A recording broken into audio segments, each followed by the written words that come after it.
प्रेम से बोलिए बृहस्पति देव भगवान की जय। प्यारे भक्तों, आज आप रसपान करेंगे बृहस्पतिवार बृहस्पति देव की व्रत कथा।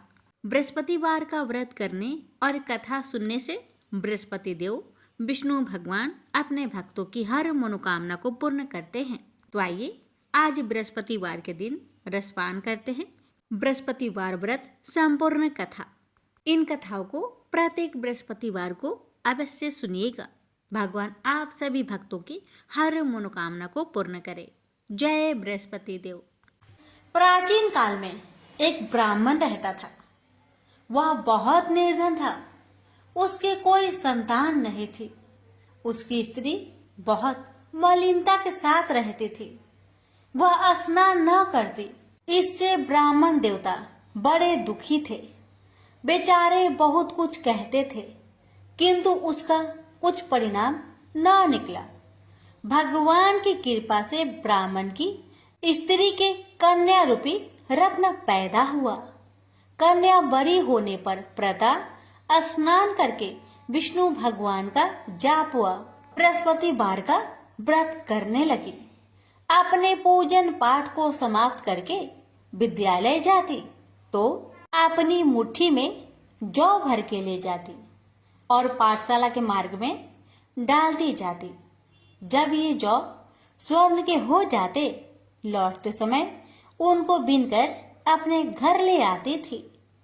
एक दिन वह बालिका सूप में उस सोने की जौ को फटक कर साफ कर रही थी कि उसके माता ने देख लिया और कहा, हे बेटी, सोने की जौ के लिए सोने का सूप होना चाहिए।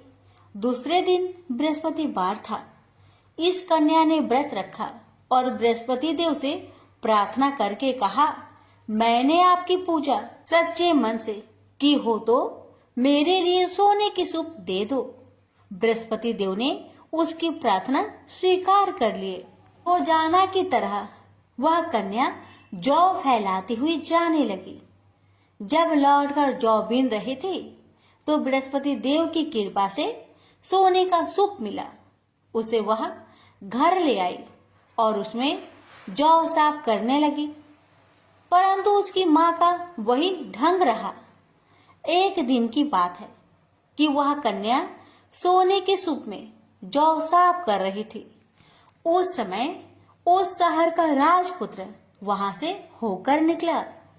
इस कन्या के रूप और कार्य को देखकर मोहित हो गया तथा अपने घर आकर भोजन तथा जल त्याग कर उदास होकर लेट गया।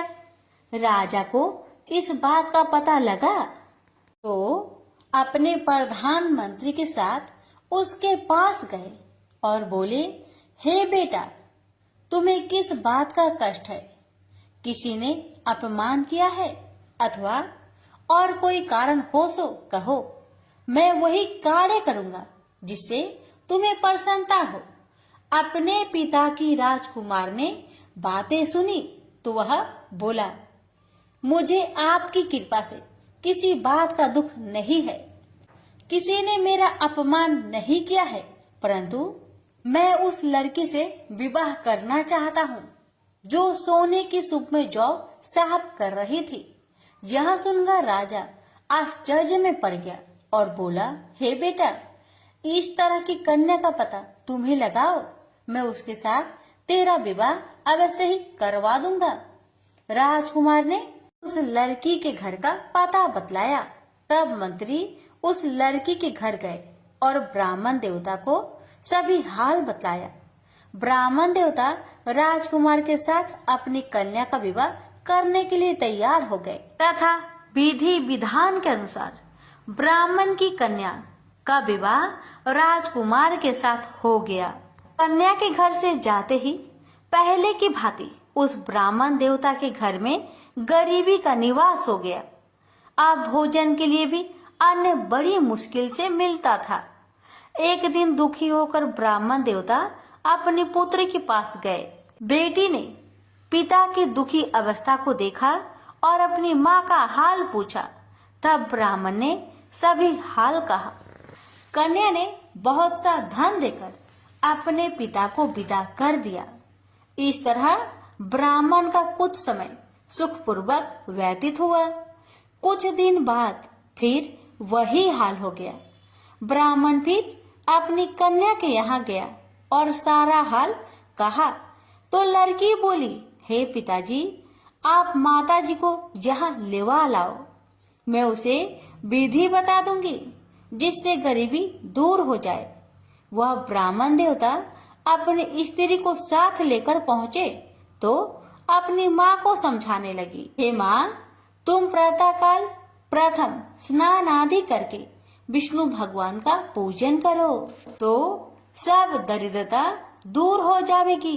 परंतु उसकी माँ ने एक भी बात नहीं मानी और प्रातःकाल उठकर अपनी पुत्री की बच्चों की जूठन को खा लिया। इससे उसकी पुत्री को बहुत गुस्सा आया और एक रात को कोठरी से सभी सामान निकाल दिया और अपनी माँ को उसमें बंद कर दिया। प्रातःकाल उसे निकाला तथा स्नान आदि करा के पाठ करवाया तो उसकी माँ की बुद्धि ठीक हो गई और फिर प्रत्येक बृहस्पतिवार को व्रत रखने लगी। इस व्रत के प्रभाव से उसके माँ बाप बहुत ही धनवान और पुत्रवान हो गए और बृहस्पति जी के प्रभाव से इस लोक के सुख भोग कर स्वर्ग को प्राप्त हुए। भी मिलकर बोलिए, विष्णु भगवान की जय। प्राचीन काल की बात है। किसी राज्य में एक बड़ा प्रतापी और दानी राजा राज्य करता था। वह हर गुरुवार को व्रत रखकर दीन दुखियों की मदद करके पुण्य प्राप्त करता था। परंतु ये बात उसकी रानी को अच्छी नहीं लगती थी। वह न तो व्रत करती थी और न ही दान पुण्य में विश्वास रखती थी। इतना ही नहीं, वह राजा को भी ऐसा करने से मना करती थी। एक समय की बात है, राजा शिकार खेलने के लिए वन में गए। घर पर रानी और दासी थी। उसी समय गुरु बृहस्पति देव साधु का रूप धारण कर राजा के दरवाजे पर भिक्षा मांगने आए। साधु ने जब रानी से भिक्षा मांगी तो वह कहने लगी, हे साधु महाराज, मैं इस दान और पुण्य से तंग आ गई हूँ। आप कोई ऐसा उपाय बताए जिससे कि सारा धन नष्ट हो जाए और मैं आराम से रह सकूं। इतना सुनकर बृहस्पति देव ने कहा, हे देवी, तुम बड़ी विचित्र हो। संतान और धन से कोई दुखी होता है? अगर अधिक धन है तो उसे शुभ कार्यों में लगाओ, कुंवारी कन्याओं का विवाह कराओ, विद्यालय और बाग बगीचे का निर्माण कराओ, जिससे तुम्हारे दोनों लोग सुधरे। परंतु साधु की इन बातों से रानी को खुशी नहीं हुई। उसने कहा कि मुझे ऐसे धन की आवश्यकता नहीं है जिसे मैं दान दूं और जिसे संभालने में मेरा सारा समय नष्ट हो जाए। तब साधु ने कहा, अगर तुम्हारी ऐसी इच्छा है तो मैं जैसा तुम्हें बताता हूँ तुम वैसा ही करना। गुरुवार के दिन तुम घर को गोबर से लिपना, अपने बालों को पीली मिट्टी से धोना, राजा से हजामत बनाने को कहना, भोजन में मांस मदिरा का प्रयोग करना, कपड़े धोबी के यहाँ धुलने देना। इस प्रकार 7 बृहस्पतिवार करने से तुम्हारा समस्त धन नष्ट हो जाएगा। इतना कहकर साधु के रूप में बृहस्पति देव अंतर ध्यान हो गए। साधु के अनुसार कई बातों को पूरा करते हुए रानी को केवल 3 बृहस्पतिवार ही बीते थे कि उसकी समस्त धन संपत्ति नष्ट हो गई। भोजन के लिए राजा का परिवार तरसने लगा। तब एक दिन राजा ने रानी से बोला कि हे रानी, तुम यहीं रहो, मैं दूसरे देश को जाता हूँ क्योंकि यहाँ पर सभी लोग मुझे जानते हैं, इसलिए मैं कोई छोटा कार्य नहीं कर सकता। ऐसा कहकर राजा दूसरे देश चला गया। वहाँ वह जंगल से लकड़ी काट कर लाता और शहर में बेचता। इस तरह वह अपना जीवन व्यतीत करने लगा। इधर राजा के परदेश जाते ही रानी और दासी दुखी रहने लगी। एक बार जब रानी और दासी को 7 दिन तक बिना भोजन के रहना पड़ा, तो रानी ने अपनी दासी से कहा, हे दासी, पासी के नगर में मेरी बहन रहती है। वह बड़ी धनवान है। तो उसके पास जा और कुछ ले आ, ताकि थोड़ी बहुत गुजर बसर हो जाए। दासी रानी की बहन के पास गई। उस दिन गुरुवार था और रानी की बहन उस समय बृहस्पतिवार व्रत की कथा सुन रही थी। दासी ने रानी की बहन को अपनी रानी का संदेश दिया, लेकिन रानी की बड़ी बहन ने कोई उत्तर नहीं दिया। जब दासी को रानी की बहन से कोई उत्तर नहीं मिला, तो वह बहुत दुखी हुई और उसे क्रोध भी आया। दासी ने वापस आकर रानी को सारी बात बता दी। ये सुनकर रानी ने अपने भाग्य को कोसा। उधर रानी की बहन ने सोचा कि मेरी बहन की दासी आई थी, परंतु मैं उससे नहीं बोली, इससे वह बहुत दुखी हुई होगी। कथा सुनकर और पूजा समाप्त करके वह अपनी बहन के घर आई और कहने लगी, हे बहन, मैं बृहस्पतिवार का व्रत कर रही थी। तुम्हारी दासी मेरे घर आई थी, परंतु जब तक कथा होती है तब तक ना तो उठते हैं और ना ही बोलते हैं, इसलिए मैं नहीं बोली। बताओ दासी, क्यों आई थी? रानी बोली, बहन, तुमसे क्या छिपाऊं? हमारे घर में खाने तक को अनाज नहीं था।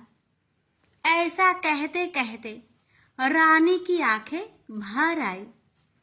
उसने दासी समेत पिछले 7 दिनों से भूखे रहने तक की बात अपनी बहन को विस्तार पूर्वक सुना दी। रानी की बहन बोली, देखो बहन, भगवान बृहस्पति देव सबकी मनोकामना को पूर्ण करते हैं। देखो, शायद तुम्हारे घर में अनाज रखा हो। पहले तो रानी को विश्वास नहीं हुआ, पर बहन के आग्रह करने पर उसने अपनी दासी को अंदर भेजा, तो उसे सचमुच अनाज से भरा एक घड़ा मिल गया। यह देखकर दासी को बड़ी हैरानी हुई।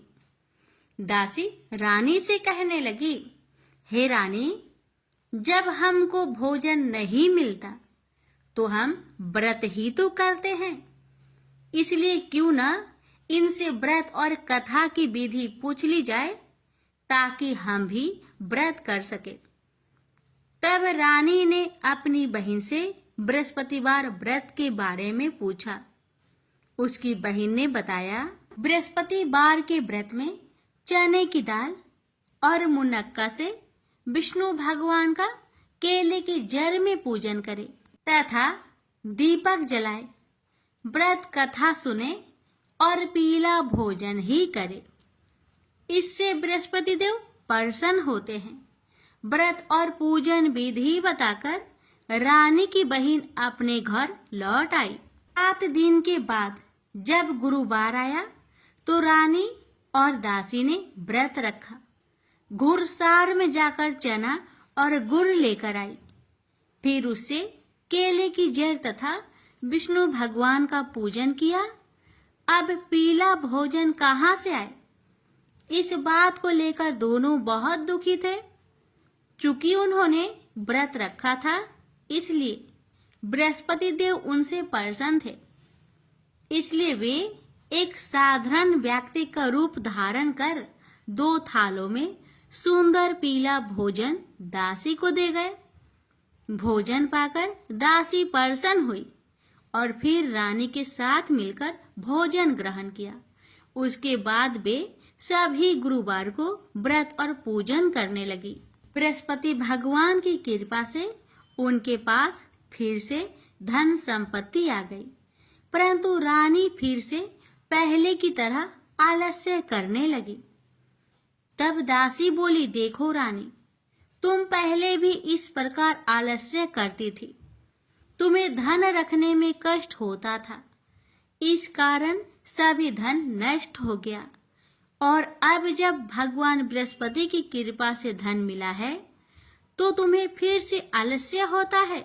रानी को समझाते हुए दासी कहती है कि बड़ी मुसीबतों के बाद हमने यह धन पाया है, इसलिए हमें दान पुण्य करना चाहिए, भूखे मनुष्य को भोजन कराना चाहिए और धन को शुभ कार्य में खर्च करना चाहिए, जिससे तुम्हारे कुल का यश बढ़ेगा, स्वर्ग की प्राप्ति होगी और पितृ प्रसन्न होंगे।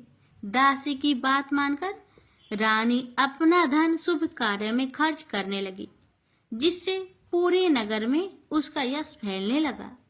बृहस्पतिवार व्रत कथा के बाद श्रद्धा के साथ आरती की जानी चाहिए। इसके बाद प्रसाद बांटकर उसे ग्रहण करना चाहिए। एक दिन राजा दुखी होकर जंगल में एक पेड़ के नीचे आसन जमाकर बैठ गया। वह अपनी दशा को याद करके व्याकुल होने लगा। बृहस्पतिवार का दिन था। एकाएक उसने देखा कि निर्जन वन में एक साधु प्रकट हुए। वह साधु भेष में स्वयं बृहस्पति देवता थे। लकड़हारे के सामने आकर बोले, हे लकड़हारे, इस सुनसान जंगल में तू चिंता मग्न क्यों बैठा है? लकड़हारे ने दोनों हाथ जोड़कर प्रणाम किया और उत्तर दिया, महात्मा जी, आप सब कुछ जानते हैं, मैं क्या कहूँ? यह कहकर रोने लगा और साधु को अपनी आत्मकथा सुनाई। महात्मा जी ने कहा, तुम्हारी स्त्री ने बृहस्पति के दिन बृहस्पति भगवान का निरादर किया है, जिसके कारण रुष्ट होकर उन्होंने तुम्हारी यह दशा कर दी। अब तुम चिंता को दूर करके मेरे कहने पर चलो तो तुम्हारे सब कष्ट दूर हो जाएंगे और भगवान पहले से भी अधिक संपत्ति देंगे। तुम बृहस्पतिवार के दिन कथा किया करो। 2 पैसे के चने मुनक्का लाकर उसका प्रसाद बनाओ और शुद्ध जल से लोटे में शक्कर मिलाकर अमृत तैयार करो। कथा के पश्चात अपने सारे परिवार और सुनने वाले प्रेमियों में अमृत व प्रसाद बांटकर आप भी ग्रहण करो। ऐसा करने से भगवान तुम्हारी सब मनोकामनाएं पूरी करेंगे। साधु के ऐसे वचन सुनकर लकड़हारा बोला, हे प्रभु, मुझे लकड़ी बेचकर इतना पैसा नहीं मिलता जिससे भोजन के उपरांत कुछ बचा सकूं। मैंने रात्रि में अपने स्त्री को व्याकुल देखा है और मेरे पास कुछ भी नहीं जिससे मैं उसकी खबर मंगा सकूं। साधु ने कहा, हे लकड़हारे, तुम किसी बात की चिंता मत करो। बृहस्पति के दिन तुम रोजाना की तरह लकड़ियां लेकर शहर को जाओ। तुम्हारे रोज से दुगुना धन प्राप्त होगा, जिससे तुम भली भांति भोजन कर लोगे तथा बृहस्पति देव की पूजा का सामान भी आ जाएगा। इतना कहकर साधु अंतर्ध्यान हो गए। धीरे धीरे समय व्यतीत होने पर फिर वही बृहस्पतिवार का दिन आया। लकड़हारा जंगल से लकड़ी काटकर किसी शहर में बेचने गया। उसे उस दिन और दिन से अधिक पैसा मिला। राजा ने चना गुड़ आदि लाकर गुरुवार का व्रत किया। उस दिन से उसके सभी कलेश दूर हुए। परंतु जब दोबारा गुरुवार का दिन आया तो बृहस्पतिवार का व्रत करना भूल गया। इस कारण बृहस्पति भगवान नाराज हो गए। उस दिन उस नगर के राजा ने विशाल यज्ञ का आयोजन किया तथा शहर में यह घोषणा करा दी कि कोई भी मनुष्य अपने घर में भोजन न बनावे, न आग जलावे। समस्त जनता मेरे यहाँ भोजन करने आवे। इस आज्ञा को जो न मानेगा उसे फांसी की सजा दी जाएगी। इस तरह की घोषणा संपूर्ण नगर में करवा दी गई। राजा की आज्ञा अनुसार शहर के सभी लोग भोजन करने गए, लेकिन लकड़हारा कुछ देर से पहुंचा, इसलिए राजा उसको अपने साथ घर लिवा ले गए और ले जाकर भोजन करा रहे थे। तो रानी की दृष्टि उस खूंटी पर पड़ी जिस पर उसका हार लटका हुआ था। वह वहां पर दिखाई नहीं दिया। रानी ने निश्चय किया कि मेरा हार इस मनुष्य ने चुरा लिया है। उसी समय सिपाहियों को बुलवाकर उसको कारागार में डलवा दिया।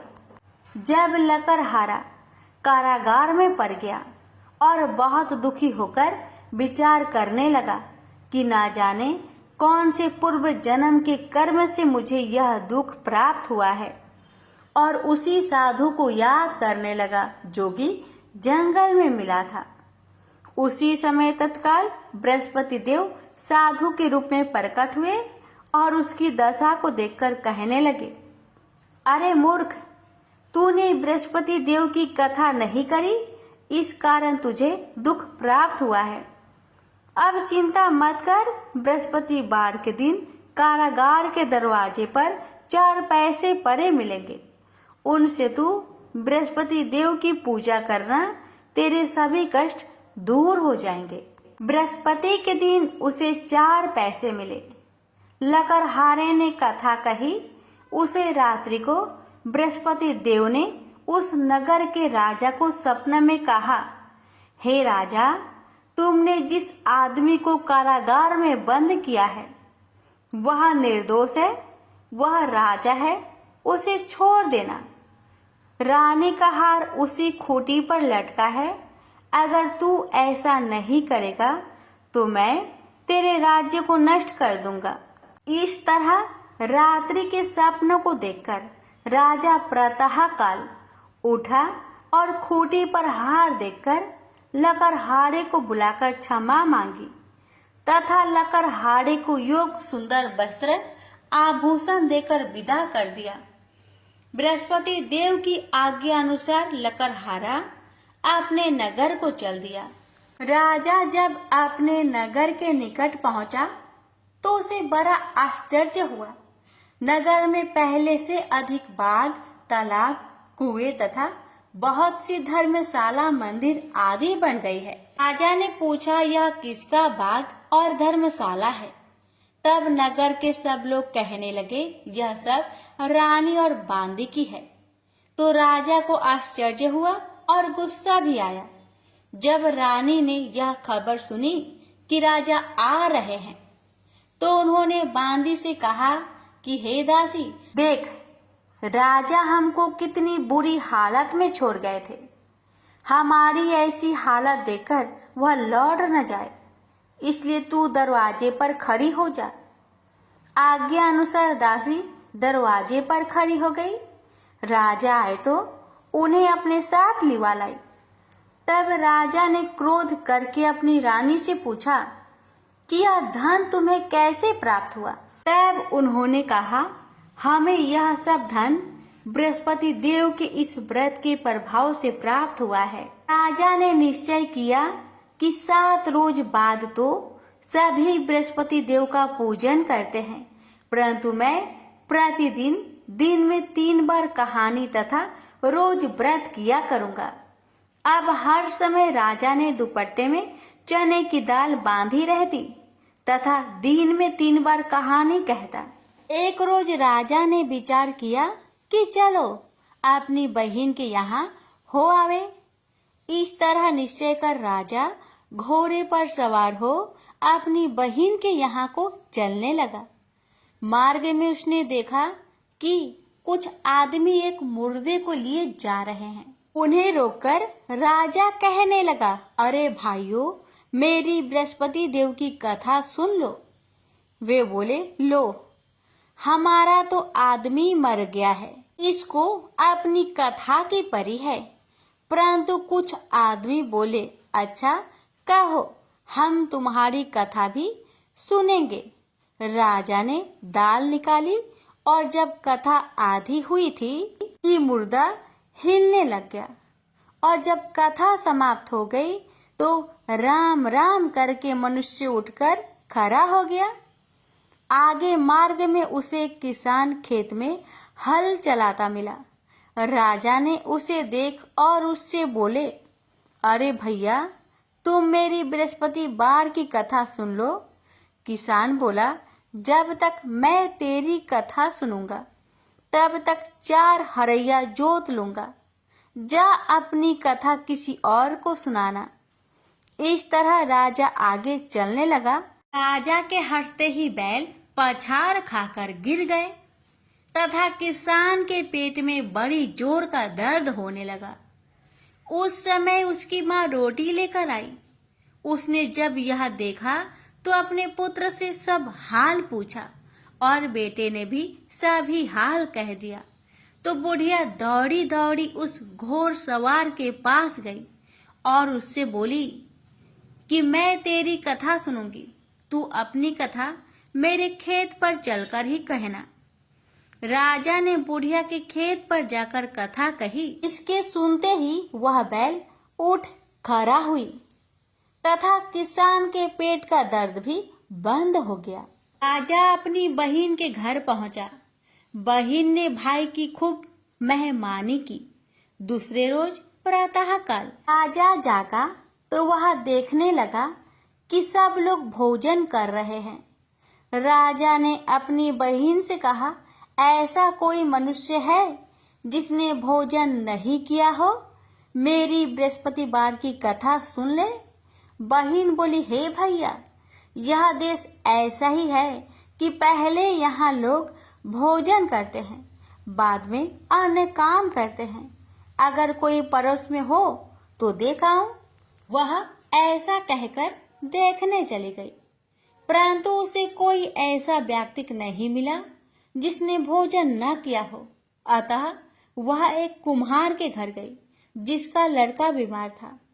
उसे मालूम हुआ कि उनके यहाँ 3 रोज से किसी ने भोजन नहीं किया है।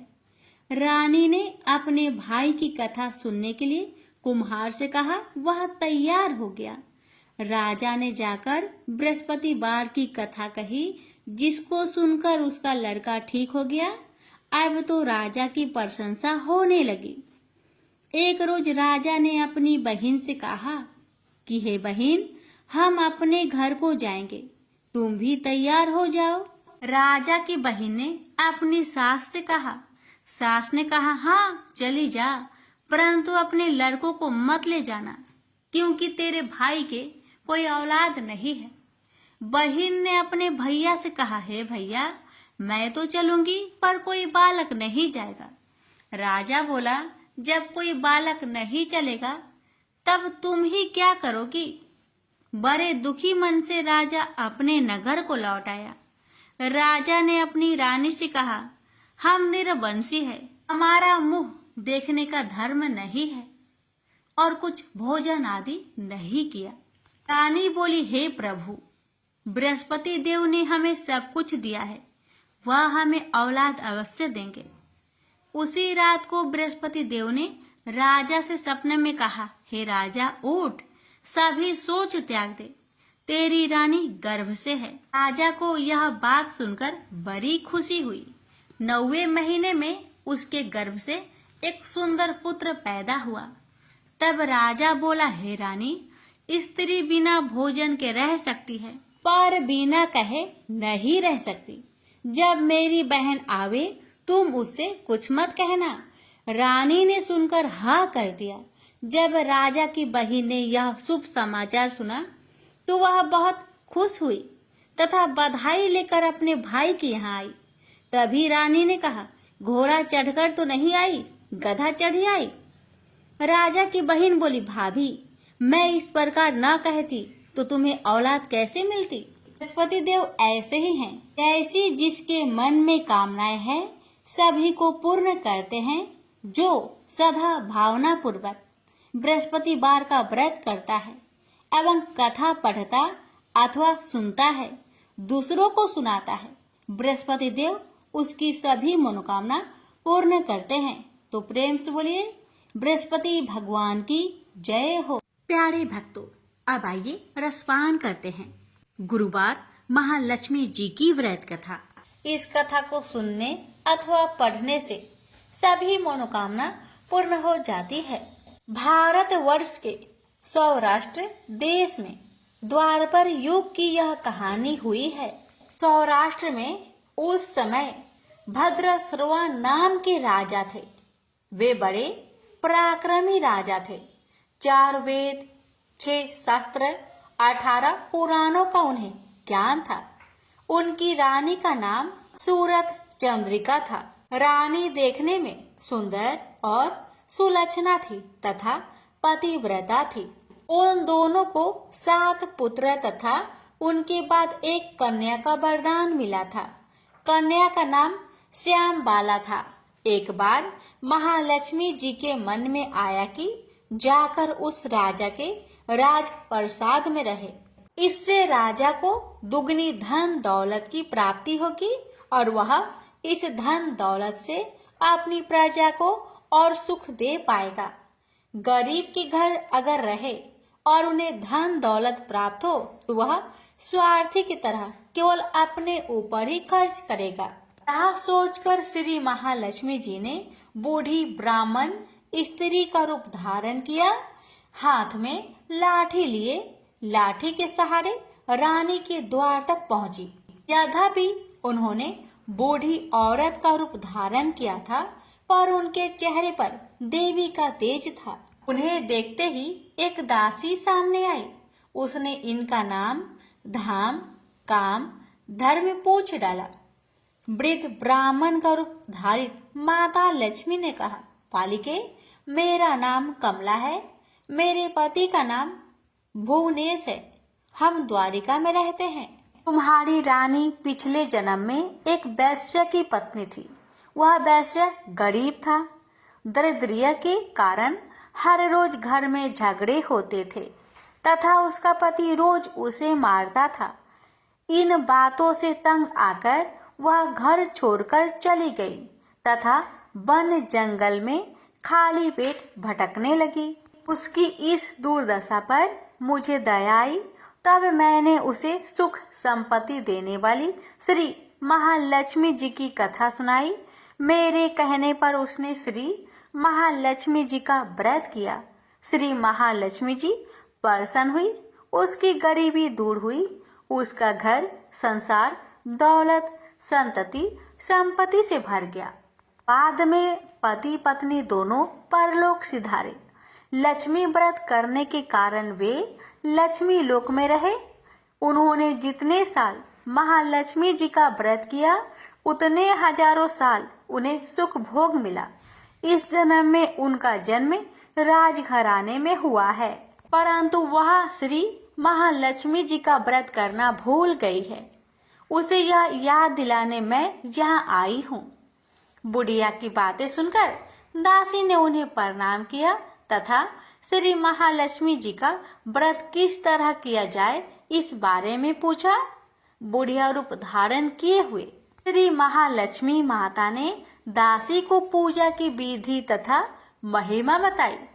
इसके बाद वह दासी माता को प्रणाम कर रानी को बताने अंदर चली गई। राज वैभव में रहते हुए रानी को अपने ऐश्वर्य का बहुत घमंड हुआ था। संपत्ति तथा अधिकार के वजह से वह उन्मत्त हो गई थी। दासी द्वारा बताई गई बुढ़िया की बातें सुनकर वह आग बबूला हो गई और राजद्वार पर आकर बुढ़िया रूपी श्री महालक्ष्मी पर बरस पड़ी। उसे यह मालूम नहीं था कि श्री महालक्ष्मी माता बुढ़िया का रूप धारण किए द्वार तक आई हैं, परंतु रानी का इस कदर रुख बर्ताव तथा अपना अनादर देखकर माता ने वहां ठहरना ठीक ना समझा, वे वहां से चल पड़ी। राह में उन्हें राजकुमारी श्यामबाला मिली। उन्होंने श्यामबाला को सारी बात बताई। श्यामबाला ने अपनी ओर से श्री महालक्ष्मी माता से क्षमा मांगी। माता को उस पर दया आई। उन्होंने श्यामबाला को श्री महालक्ष्मी व्रत के बारे में बताया। उस दिन अगहन यानी मार्गशीर्ष माह का पहला गुरुवार था। श्यामबाला ने परम श्रद्धा से श्री महालक्ष्मी जी का व्रत रखा। फलस्वरूप राजा सिद्धेश्वर के सुपुत्र मालाधर से उसका विवाह हुआ। वह धन दौलत ऐश्वर्य वैभव से माला माल हो गई। पति के साथ ससुराल में आनंद से दिन बिताने लगी। इधर श्री महालक्ष्मी का रानी पर प्रकोप हुआ। फलस्वरूप राजा भद्रसर्वा का राज्य एवं राज कारोबार नष्ट हो गया, जहाँ तक कि खाने की लाले पड़ गए। ऐसी हालात में एक दिन रानी ने राजा से निवेदन किया, हमारा दामाद इतना बड़ा राजा है, धनवान है, ऐश्वर्यशाली है, क्यों ना उसके पास जाए, अपना हाल उसे बताए, वह जरूर हमारी मदद करेगा। इस बात पर राजा भद्रसर्वा दामाद के पास रवाना हुए।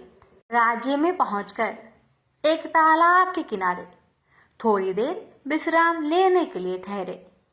तालाब से पानी पीने आते जाते दासियों ने उन्हें देखा। उन्होंने विनम्रता से उनकी पूछताछ की।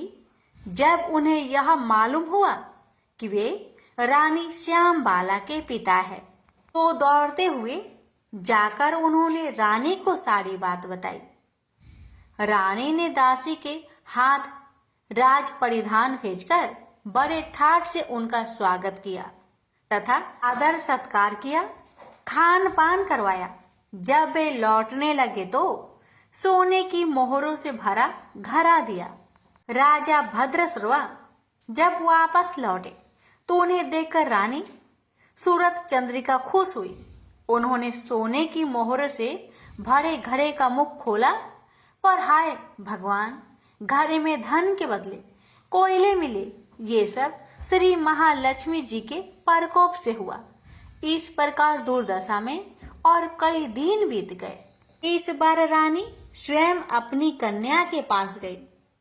वह दिन अगहन माह का अंतिम गुरुवार था।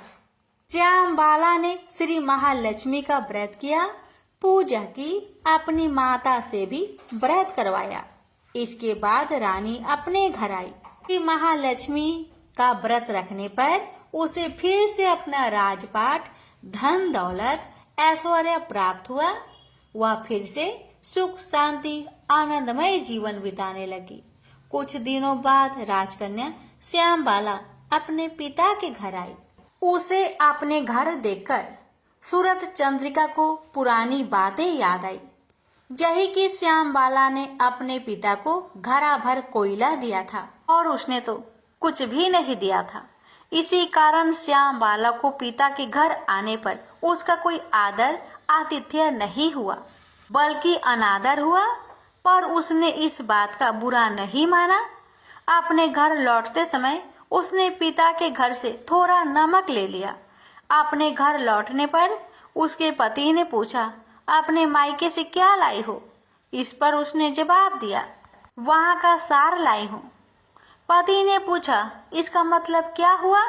श्यामबाला ने कहा, थोड़ी धीरज रखे, सब मालूम हो जाएगा। उस दिन श्यामबाला ने सारा भोजन नमक बिना डाले ही बनाया और परोसा। पति ने खाना चखा, सारा खाना नमक बिना था, इसलिए स्वाद न आया। फिर श्यामबाला ने थाली में नमक डाला, इससे सारा भोजन स्वादिष्ट लगने लगा।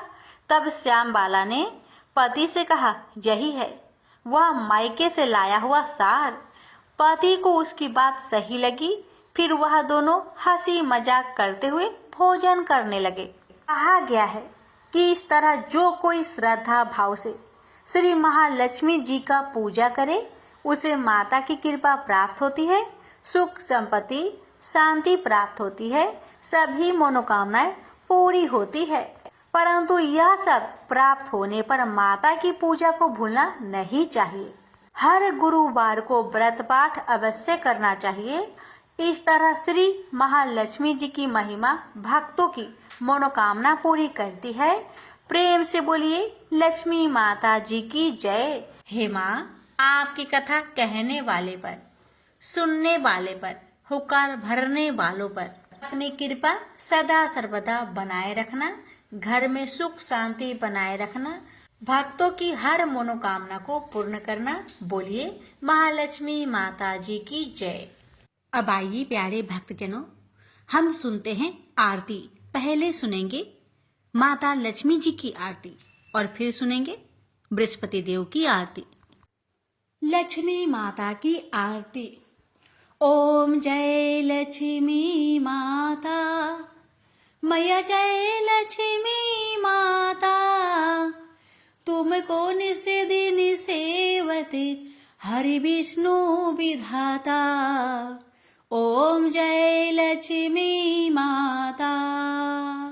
उमा रमा ब्रह्मानी तुम ही जग माता, मैया तुम ही जग माता। सूर्य चंद्रमा ध्यावते, सूर्य चंद्रमा ध्यावते, नारद ऋषि गाता। ओम जय लक्ष्मी माता। दुर्गा रूप निरंजनी, सुख संपत्ति दाता, मैया सुख संपत्ति दाता। जो कोई तुमको ध्याता, रिद्धि सिद्धि धन पाता। ओम जय लक्ष्मी माता। तुम्हें पाताल निवासिनी, तुम्हें ही शुभदाता, मैया तुम्हें ही शुभदाता। कर्म प्रभाव प्रकाशिनी, भवनिधि की त्राता। ओम जय लक्ष्मी माता। जिस घर में तुम रहती, सब सद्गुण आता, मैया सब सद्गुण आता। सब संभव हो जाता, मन नहीं घबराता। ओम जय लक्ष्मी माता। तुम बिन यज्ञ न होते, वस्त्र न कोई पाता, मैया वस्त्र न कोई पाता। खाने पाने का वैभव सब तुमसे आता। ओम जय लक्ष्मी माता। शुभ गुण मंदिर सुंदर, क्षीरोदधि जाता, मैया क्षीरोदधि जाता। रत्न चतुर्दश तुम बिन कोई नहीं पाता। ओम जय लक्ष्मी माता। महालक्ष्मी जी की आरती जो कोई जन गाता, मैया जो कोई जन गाता। उरे आनंद समाता, पाप उतर जाता। ओम जय लक्ष्मी माता। ओम जय लक्ष्मी माता, मैया जय लक्ष्मी माता। तुमको निस दिन सेवते हरि विष्णु विधाता। ओम जय लक्ष्मी माता। सब बोलिए लक्ष्मी माता की जय। लक्ष्मी नारायण जी की जय। आरती पूरी होने के बाद तुलसी में आरती जरूर दिखाना चाहिए। इसके बाद घर के लोगों को आरती लेनी चाहिए। अब श्रवण करें बृहस्पति देवता की आरती। ओम जय बृहस्पति देवा, जय बृहस्पति देवा। छीने छीने भोगे लगाऊं, कदली फल मेवा। ओम जय बृहस्पति देवा।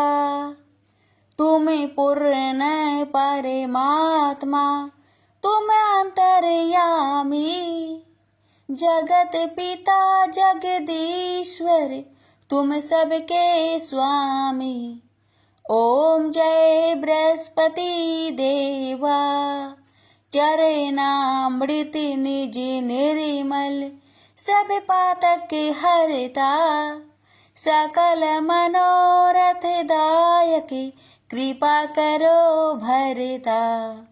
ओम जय बृहस्पति देवा, तन मन धन अर्पण कर, जो जन शरण परे, प्रभु पर कट तब होकर, आकर द्वार खरे।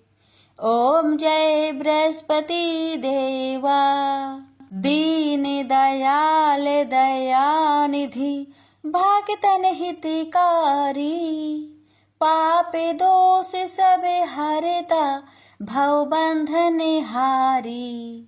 ओम जय बृहस्पति देवा, सकल मनोरथ दायक, सब संचय तारो, विषय विकार मिटाओ, संतन सुखकारी।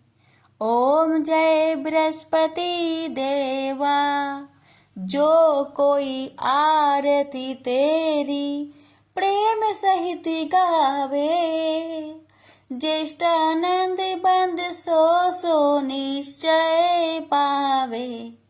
ओम जय बृहस्पति देवा। प्रेम से बोलिए बृहस्पति देव की जय।